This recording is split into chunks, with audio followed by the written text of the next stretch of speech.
a el nuevo reglamento estudiantil de la universidad pública, o podían decidir mantenerse en el reglamento estudiantil y en los derechos de la universidad privada. Es decir, como tenemos una obligación y la pública sustituye en todo a la privada, la pública podía sostener las obligaciones contraídas por el contrato de matrícula que firmó el estudiante al inicio.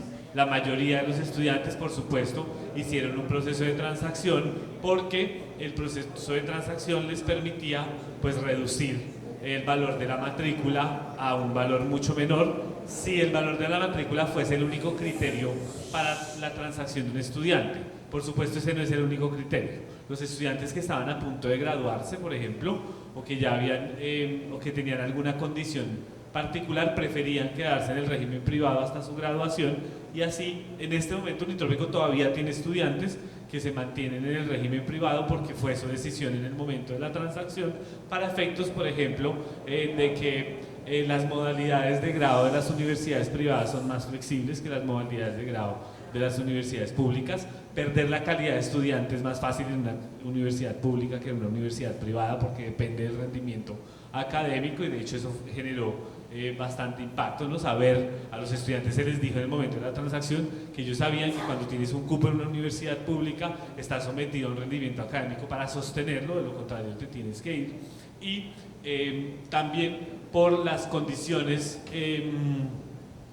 con las que un estudiante puede acceder a otras oportunidades, por ejemplo, en internacionalización, en extensión, en investigación, en fin. El contrato de transacción que se hizo con los empleados fue tan claro como el que se hizo con los estudiantes. A ellos se les dieron todas su abanico de posibilidades de lo que iba a ocurrir en esa transacción, pero por supuesto uno de los criterios más importantes siempre va a ser el valor de la matrícula.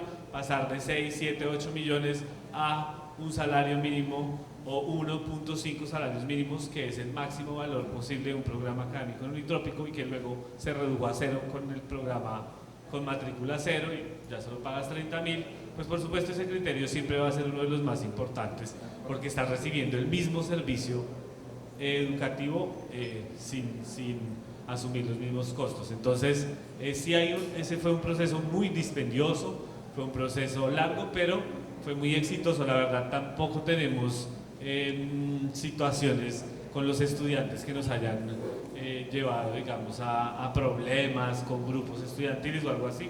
Al contrario, la mayoría de los estudiantes estaban muy felices de haber hecho su transacción y de seguir en la misma universidad, pero con unos costos completamente reducidos. Aquí quiero hacer ya que preguntaron este tema que es muy importante.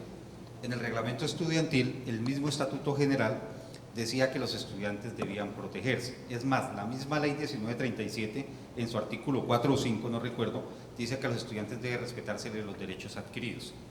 Nosotros, en el reglamento estudiantil, se dejó establecido que los estudiantes podían acogerse voluntariamente, porque ello debía a eso, digamos, depende a la voluntad de cada quien, de acogerse al régimen o no. Como lo manifestaba Juan Camilo, hubo algunos estudiantes que dijeron: yo ya estoy a puertas de graduarme, ya pago un semestre más y me voy, y mi opción de grado de pronto es más fácil que ahorita en la privada, que las condiciones son diferentes. Me atrevo a decir que más del 95% de los estudiantes se acogieron al régimen de la pública, a las condiciones de la pública y al nuevo reglamento. ¿Por qué? Y eso también hay jurisprudencia de la Corte Constitucional. Cuando usted llega a una institución, usted hace un contrato de matrícula, y ese contrato de matrícula es como un arrendamiento. Usted no se matricula cada semestre, usted hace una renovación de matrícula. Por eso les decía que es como un contrato de arrendamiento, hay una renovación cada semestre, que incluso ese contrato también tiene una suspensión cuando usted dice: no voy a estudiar 1 o 2 semestres. Entonces, en virtud de eso, el estudiante y la universidad, de mutuo acuerdo, tienen que hacer una modificación al contrato de matrícula, y el estudiante manifiesta si se acoge a las condiciones nuevas de la universidad, o por el contrario, si no quiere ni acercarse, se sobreentiende que el estudiante tiene que quedar con las condiciones que se matriculó inicialmente. Ustedes saben que las universidades, cuando tienen un registro calificado, tienen una vigencia de 7 años. Una vez el estudiante entra ahí, tienen que garantizarle hasta que termine. Yo les decía, por ejemplo, en muchas universidades, que el estudiante puede estudiar un semestre y ausentarse 4 semestres y otra vez retoma. Si usted hace una multiplicación, un estudiante puede durar 25 años estudiando en una universidad, mientras hace un semestre, descansa 2, vuelve a hacer un semestre, descansa 2, porque tiene, digamos, ese derecho, y aún así el registro calificado haya perdido vigencia, usted tiene que garantizarle terminar su plan de estudios con el que se matriculó inicialmente, porque es un derecho que tiene previamente adquirido. Incluso nosotros fuimos tan detallistas y fuimos al punto que se dijo cómo se debería hacer, cuál era el procedimiento, a dónde debería acudir, mucho todo quedó, digámoslo como decimos coloquialmente, en plastilina y se hizo. Y aquí quiero resaltar que eso, toda la universidad en un día, y porque eso fue todo a mano alzada y documento suscrito, nos demoramos un día también haciendo la transacción con los estudiantes y solo hubo un día de suspensión de clases, más no de suspensión de actividades administrativas, porque en ese día pasamos la universidad de pública a privada, ese día cortamos la cinta y a trabajar, y al otro día siguió la clase normalmente, o sea, no se afectó en nada el funcionamiento de la institución. Es lo mismo, son estudiantes.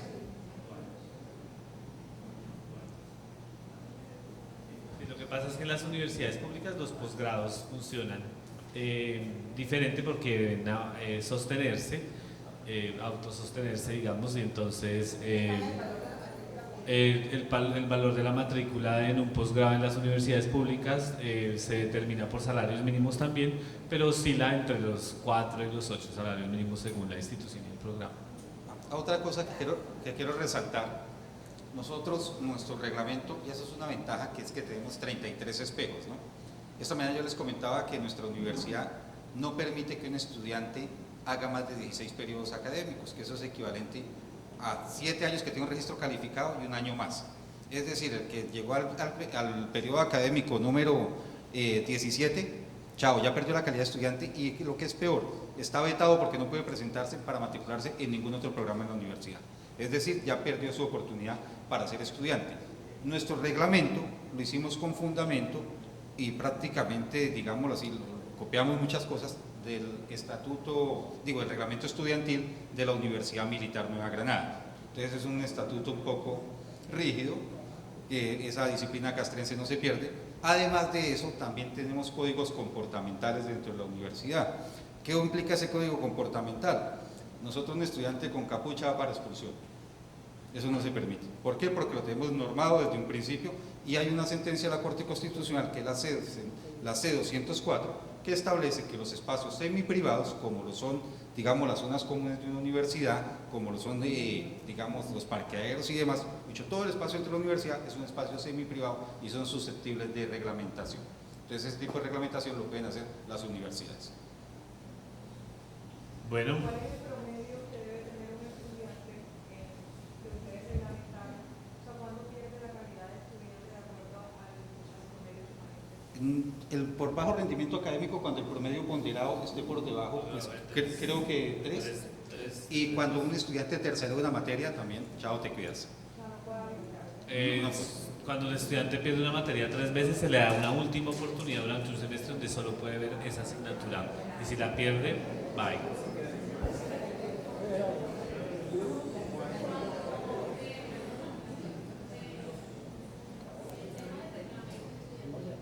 El tema del reglamento estudiantil, bueno, la primera pregunta es, por obligación, el tema de la transición de privada a pública los obliga a cambiar un reglamento. Por ejemplo, aquí en la universidad el estudiante tiene hasta 5 años para reingresar a la universidad y continuar sus estudios. 5 años hasta 10 semestres. Entonces, la pregunta aquí radica es, ¿nos vemos obligados si contemplamos lo de transicionar a público, contemplar, evaluar esos periodos, o simplemente podemos condicionarlos a menos, a más? ¿Estamos obligados a cambiar ese reglamento? No, ustedes no están obligados a cambiarlo en los aspectos que ustedes consideren que la esencia de su universidad debe permanecer. Es decir, nosotros lo que hicimos fue, como sabíamos que íbamos a hacer una universidad pública y teníamos una serie de antecedentes de otras universidades públicas en donde un porcentaje considerable de la población estudiantil duraba 8 o 10 años en la universidad sin graduarse y permanecían ahí incluso con otras intenciones. Entonces, lo que hicimos fue coger toda la experiencia de las otras universidades públicas para cada aspecto del reglamento, cada vez que pensábamos en graduación. Por ejemplo, una cuestión complicadísima que nosotros no teníamos y que no tiene una universidad privada es el proceso de admisión. El proceso de admisión es distintísimo porque ya no tengo que ir a buscar estudiantes mediante estrategias de mercadeo, sino que ahora tengo que mirar cómo los filtro porque tengo demasiados, ¿cierto? Entonces, en medicina veterinaria, como decía, se presentan 600 y recibimos 60. Entonces, ¿cómo es el proceso de selección y admisión para que sea transparente, para que sea lógico? Entonces, ustedes son los que deciden en el marco de su normatividad actual qué permanece, qué se va y qué debe depender de la experiencia de las otras universidades. Aquí hay una cosa, bienvenidos a la calidad académica, ¿no? Y bienvenido al manejo de recursos públicos. Mantener a un estudiante mucho tiempo, pues le cuesta al Estado. Y si es un estudiante, de su deber, con todas las prerrogativas que da el Estado hoy en día, es graduarse, ¿no? Pero yo le entiendo su pregunta en el siguiente sentido y se la vuelvo a aclarar.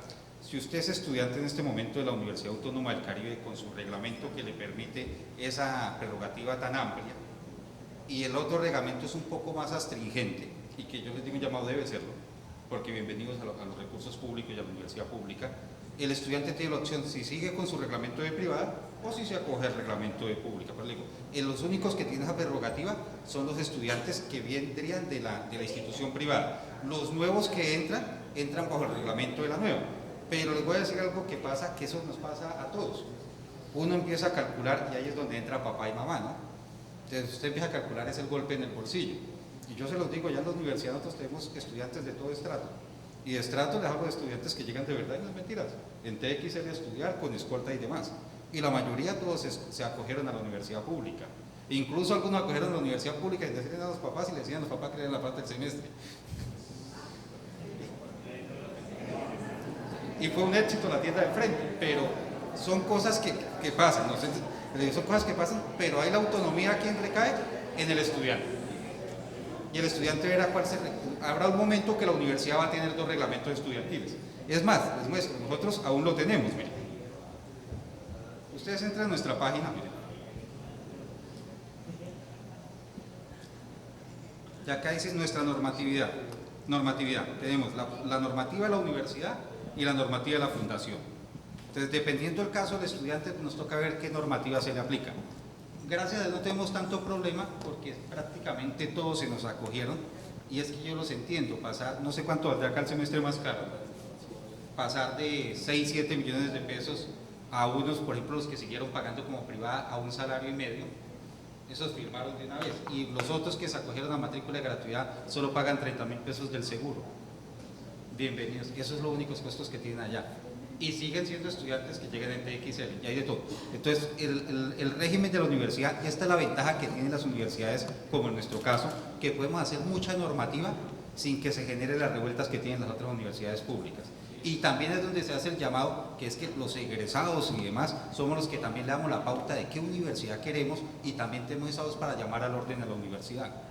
Y de eso se trata de una universidad pública. Y lo otro que es que una universidad no se puede detener es esa colisión de mente con mente, de esa expansión de conocimiento, de la expansión de derechos y el marco, porque las universidades son puntos neutros, donde existe la posibilidad de pensar. Eso es una gran diferencia que tienen, digamos, los estamentos universitarios. Bien, pues si tienen más preguntas, si quieren las hacemos ya personalmente. Vale.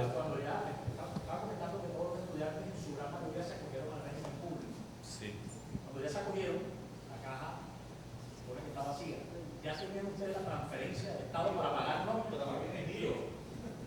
Bueno, en ese caso sí, las transferencias de la Nación son mensuales y son los primeros 5 días del mes. De una vez teníamos, a los primeros 5 días, sí, claro, los primeros 5 días ya teníamos las transferencias de la Nación. Y pues para eso pues pasamos con los saldos que traíamos de recursos propios.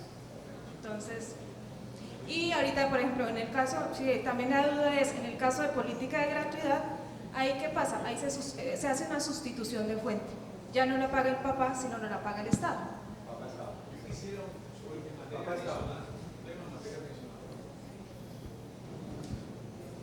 El sistema público es tan bondadoso. Mira cómo trata el tema de los pensionados. La Constitución prohíbe que un ciudadano en Colombia tenga 2 ingresos que vengan del Tesoro Público. Pero hay una excepción: los catedráticos. Ley Cuarta 1992 te permite eso. Pero vamos entonces al caso más gravoso, que para mí tampoco es gravoso. Estás pensionado. El retiro voluntario te dice, oye, puedes extenderte hasta los 70 años, docente hasta los 80 años. ¿Podría seguir? A mi juicio sí. ¿Cómo? Pues Margarita Cabello lo hizo cuando fue procuradora. Solicitó la suspensión del pago de la mesada y usted sigue directo. Cuando usted cumple el retiro forzoso, usted reactiva Colpensiones, págame la mesada. Esto es muy ventajoso. Pero hay que tener conocimiento de la salud. Bien, pues muchas gracias a todos por asistir, a ustedes por invitarnos, señor rector, muchas gracias por esta invitación. Bueno, una vez más quiero agradecer a nuestros invitados por su generosidad, por el tiempo que nos han dedicado, por toda la gran cantidad de información que nos han suministrado. Seguirán siendo nuestros amigos, colaboradores, asesores, ad honorem, acompañantes en todas estas reflexiones que hemos iniciado en el día de hoy. La posibilidad, la opción de transición de lo privado a lo público era una hipótesis antes de esta reunión y sigue siendo una hipótesis después de la reunión, pero ahora es una hipótesis mucho más fundamentada, con muchos más elementos de juicio, con mucha más información. Ahora es una hipótesis de carne y hueso. Antes era una hipótesis un poco abstracta y todo el mundo decía, ¿eso cómo se come? ¿Eso cómo va a ser? ¿Qué va a pasar aquí? ¿Qué va a pasar allá? Hoy tenemos mayor claridad y mayor posibilidad entonces de hacer la reflexión colectiva que tenemos que hacer como comunidad para finalmente tomar una decisión democrática sobre esta opción o sobre cualquiera otra de las opciones estratégicas, tal y como dijimos en el discurso de esta mañana de inauguración de este evento. Muchas gracias a ustedes también por su presencia y seguiremos convocando a nuevos espacios de reflexión.